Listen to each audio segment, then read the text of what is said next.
What's up, everybody? I'm Greg Miller. Sting is here to talk about being the most successful WWE superstar to never step foot in a WWE ring. But first, Chris Pratt almost wasn't Star-Lord. Smash Brothers is awesome. This is Up at Noon.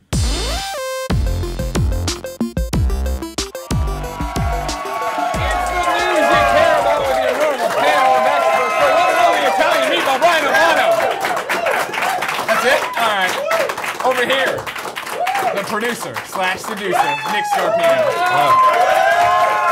Damn!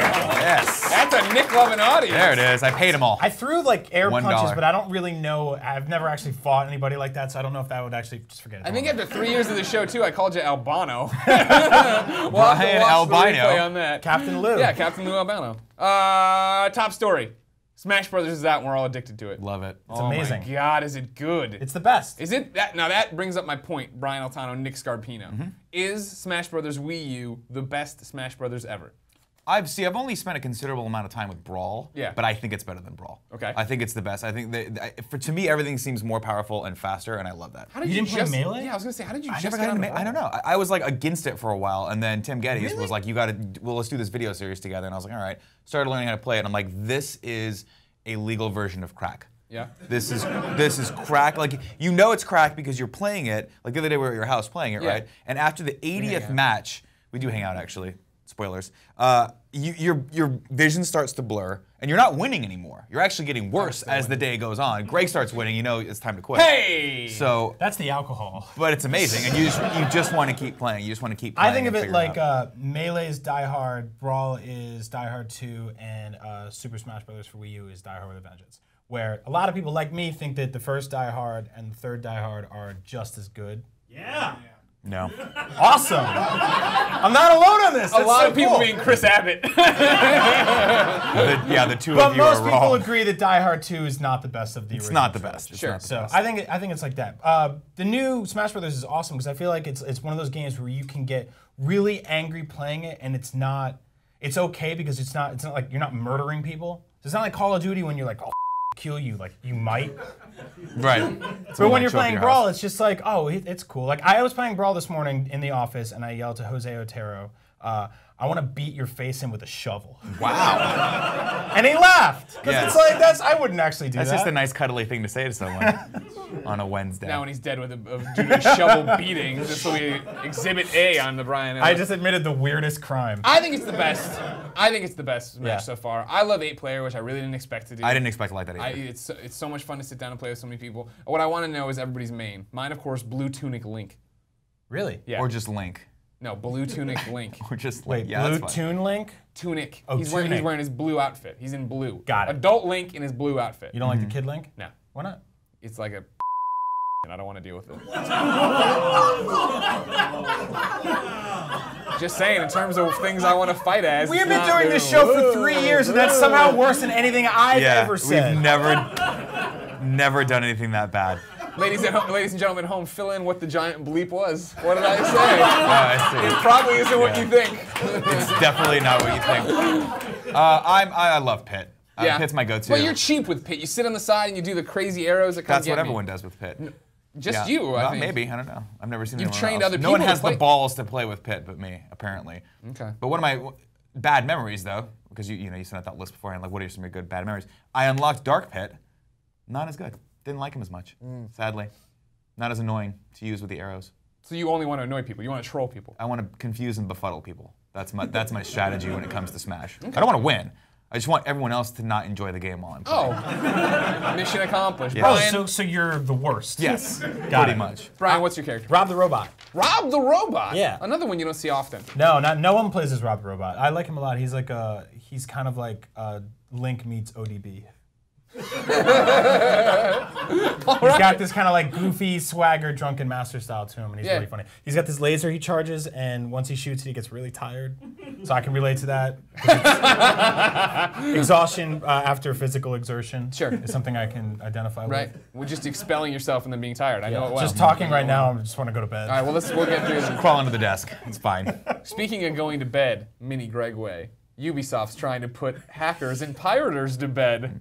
You don't have to do that. Zing. I don't have to transition like that? You just say next story. Next story. Next story. Ubisoft's going after Far Cry pirates. I thought Yeah. this was a pretty ingenious little plan here yeah. right now. Basically, if you went on the internet and you complained that there was no field of view options, an option was missing from your Far Cry game, it turns out that's how Ubisoft was telling that you pirated the game. That's something they removed, and the only way to get it would have been to be a legal copy that got the day one patch. So what's next after that? Now that they ferreted out all these pirates, are they going to go to their house and just punch them in the nose?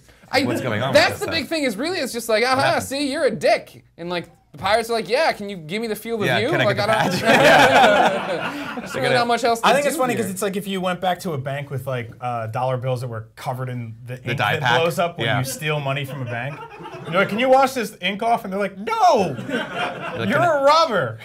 And then you just stare at each other, and then you just slowly Kermit walk out of the bank. And they're like, oh, thieves. Now, Yeah. this, of course, is the PC version where it's easy to steal stuff, because back in August 2012, Ubisoft CEO claimed that between 93 and 95% of PC gamers pirate some of their games.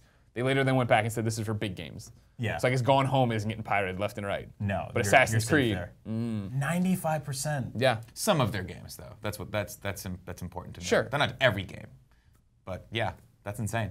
That's not good. I hope more people do this. Even though I think in the day one patch business we get into a lot of trouble too. Because like then, well, what if I did buy the game legally and then I didn't turn it connected to online for the day one patch? Am I a mean, pirate? well, you've been dead to video game developers for years if you don't have that set up. Oh, They don't yeah, care sure, about sure. you. Yeah. Oh my God. That's not funny. That's just the dark world we live in now. It doesn't even matter. Everything last week that came out was broken. Yeah. There was a problem with everything. That's right. Little Big Planet, Far Cry, Assassin's Creed continue to have problems. Yep. Tell you what, video games and online patches, I don't know about them. Speaking of not knowing about things, meaning Yes. Greg Way. Next story. Now, Nick, you're our movies expert. You know. You're the movies expert. Yes. This is one that's up your alley. Sure. We all know James Gunn, director of Lollipop Chainsaw, and then on a sub-level, Guardians of the Galaxy. That small film that came out That's this another year. success story he has. not I a guess. huge I don't fan. know much about it.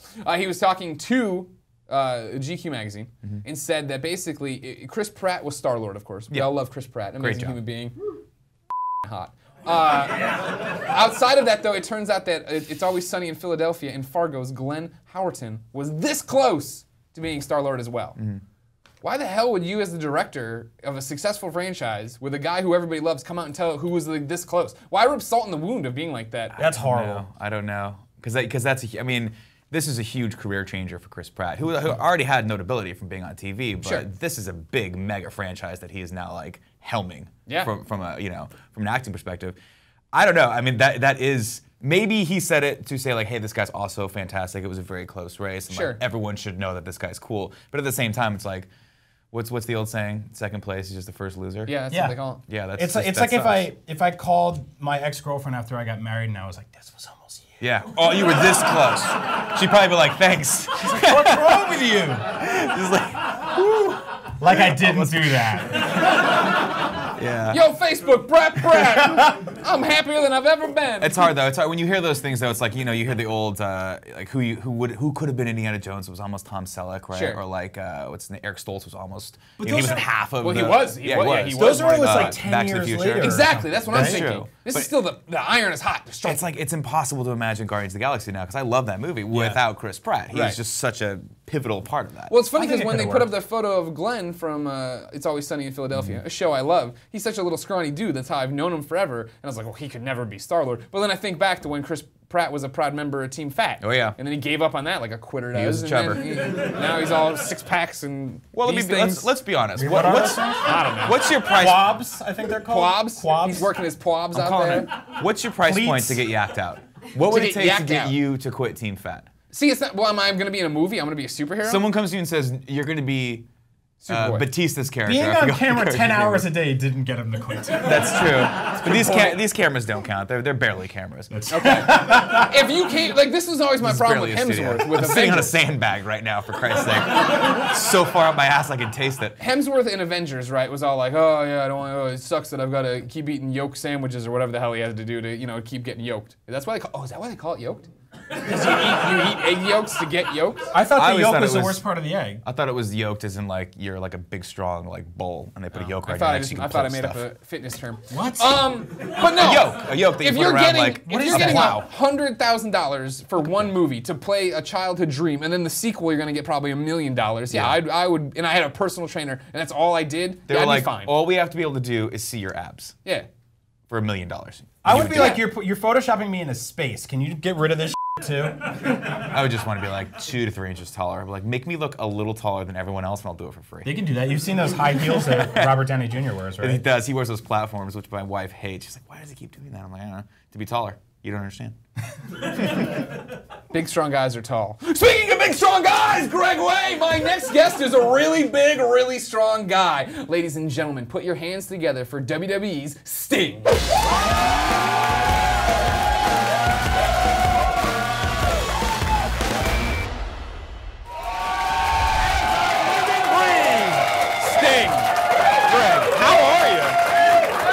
Beautiful. I love you. Great of eye. Gotta love these guys.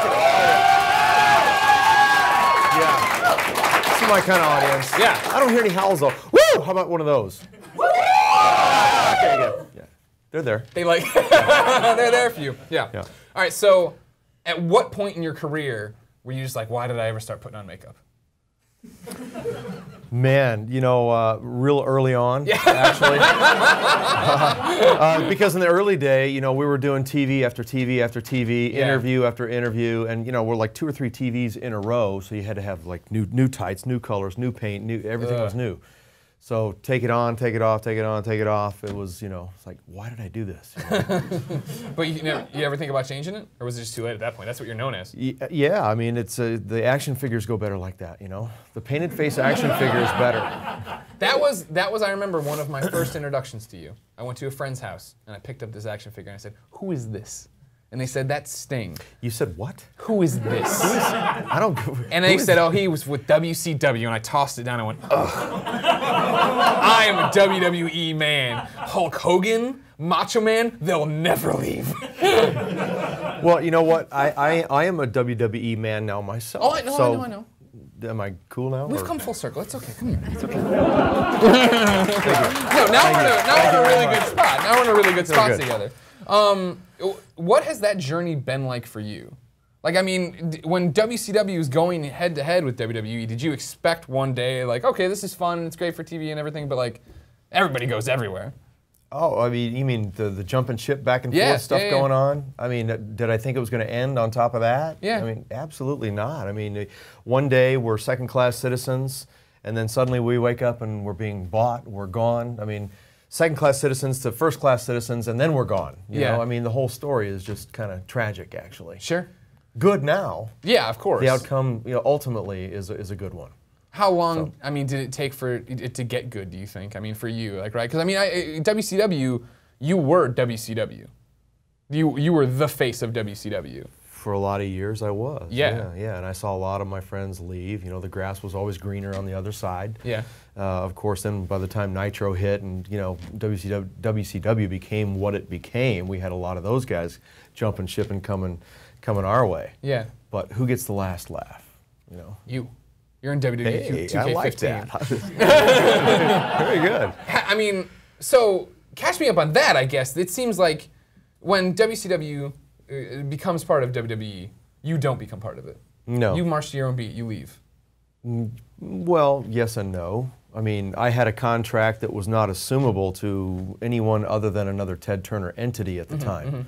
And I had 18 months left on that contract, and so AOL had to pay me the rest of that money for 18 months. And did that mean you had to go like put the AOL discs in little envelopes and send them out? We'll pay you this money, Sting, but you gotta get down there. That meant no job duties to perform anywhere, just collect mailbox money. That's a pretty good deal. Which is okay. You know. I keep hoping for that deal for Up at Noon soon, but it hasn't happened well, yet. you know, you got to put your own makeup on, and the budget around here I heard is kind of lacking. It's and, true. You're sitting know. on a broken chair, and there's nothing we can do about I'm sitting on a sandbag. I really am.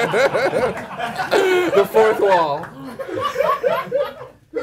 But no, I mean, so when that initially happened, did you consider going to WWE? Did you consider like going over? Oh, I mean, I would have, yeah, definitely. Yeah. And I did talk with Vince a few times over the years. and it was real close, but for lots of different reasons, Sure. always held back. But now here you are. Yeah, just had to ripen just at the right time. Yeah, and you thought WWE 2K15, that's the ripest moment. Heck yeah. Anything to get my foot in the door, here I am. Yeah.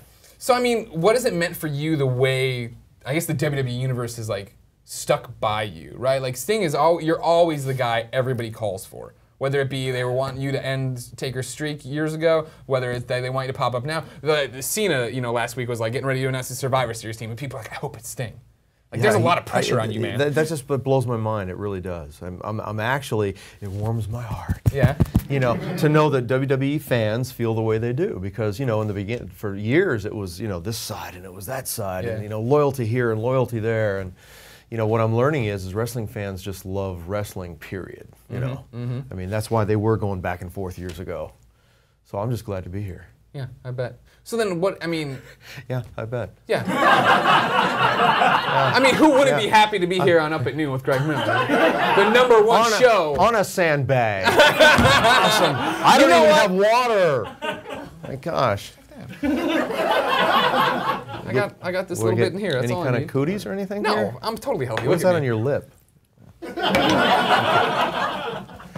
I love you. I love you too, Sting. It's good hanging out. Old friends back together again. Yeah. What are you doing later? Probably eating some chicken wings. Probably playing more WWE 2K15. You're gonna go to bed. I know it. I know.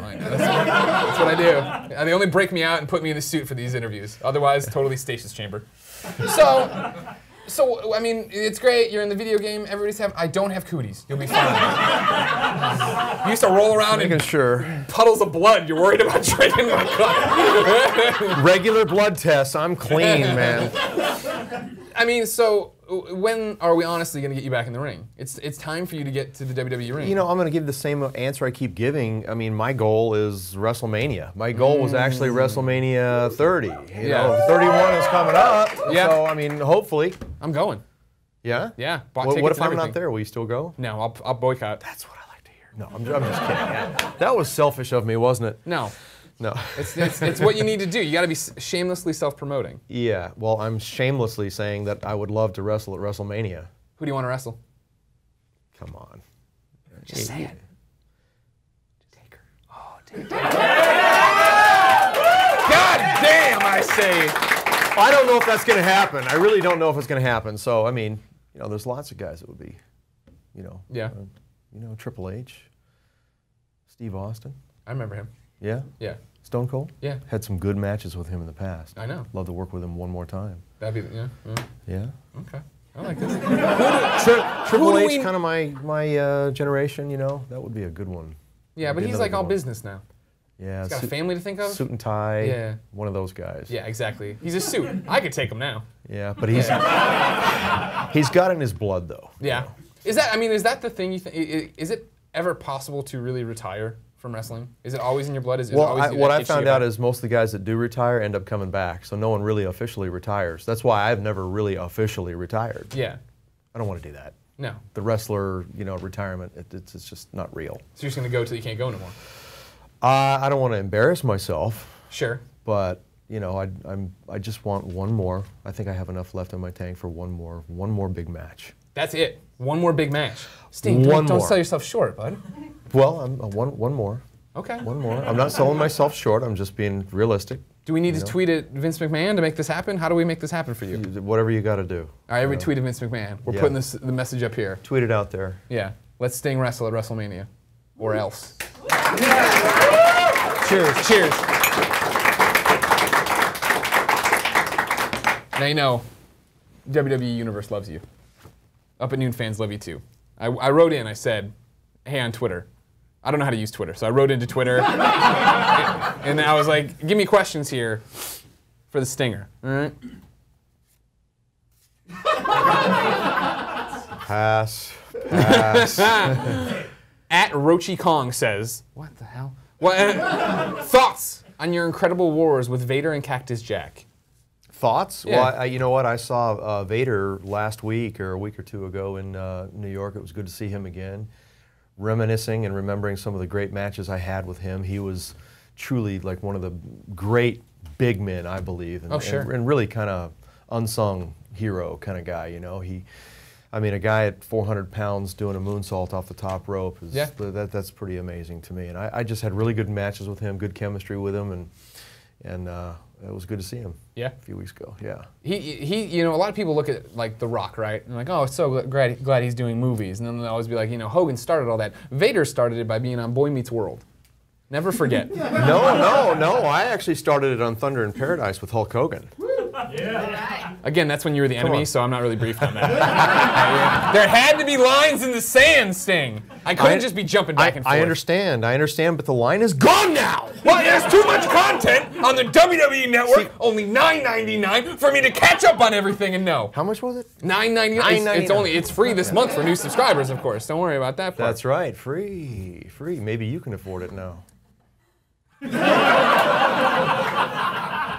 That was a good one. Final question comes from @JakeP47. What's your best wrestling moment? Man, I don't have a 1. I have a 3. Let me hear. Yeah. Ric Flair, world title match, very first one, Great American Bash. That was 1990 in Baltimore, Maryland. Clash of Champions against Ric Flair. That match put me on the map. That one there. It was March of 1988. That was in Greensboro, North Carolina. And I'll never forget what Rick did for me that night. He really did. He had the ability to make or break a young Sting. You know? And then, of course, Starrcade '97 with Hulk Hogan. You know. Okay. What about him makes it stand out? I mean, is it what's happening in the ring? Is it what's happening with the crowd? It's the whole package. Yeah. Yes. It's you know, giving the crowd something that they can actually sink their teeth into, something that they're all into. Great reaction, buzz all over the place. Chemistry between, you know, Hulk and me or Rick and me during those times. Yeah.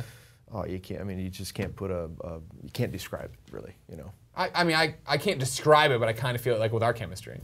Like we're that close. You know what I mean? Yeah. We're like, you know, we're getting there. All right, we're getting there. Ladies and gentlemen, Sting is going to wrestle one more time. It's going to be amazing. Everyone tweeted Vince McMahon and let him know. And of course, pick up WWE 2K15. There's 2 of you in there. There's the original one. There's this thing. That's right. The blonde-haired, you know, flat top beach Sting or whatever, crow Sting. You get them both. Yeah, Sting. Yeah. I love you. You tried to have the blonde Sting be a manager for the crow Sting. This is why, I mean, I can do the controllers better than him probably, you know? We can do that match. If you want to leave, I'll be blonde Sting, you can be regular Sting. We'll see what happens. I think maybe you and I should just have a match here right now. Woo! Yeah! Wait all day for it, Stinger! You're lucky I can't get my jacket off! Lucky. All right, fine. That's what I thought. Ladies and gentlemen, Sting's awesome. Follow him on Twitter. This is Up at Noon. Thank you so much. Thank you. Thank you to Sting, Brian Altano, Nick Scarpino, and you, my audience. If you like Up at Noon, share it with your friends. As always, I'll be answering comments the first hour this video is live on IGN, so come tell me your favorite Sting memory. Mine is when we just did this Let's Play, and I totally got destroyed in front of him. Like, I've been playing the game for like 2 days, and just pooped the bed right in front of Sting. And that was him. Well, anyways, we'll be back next Monday at noon, but until then, I'm going back to bed.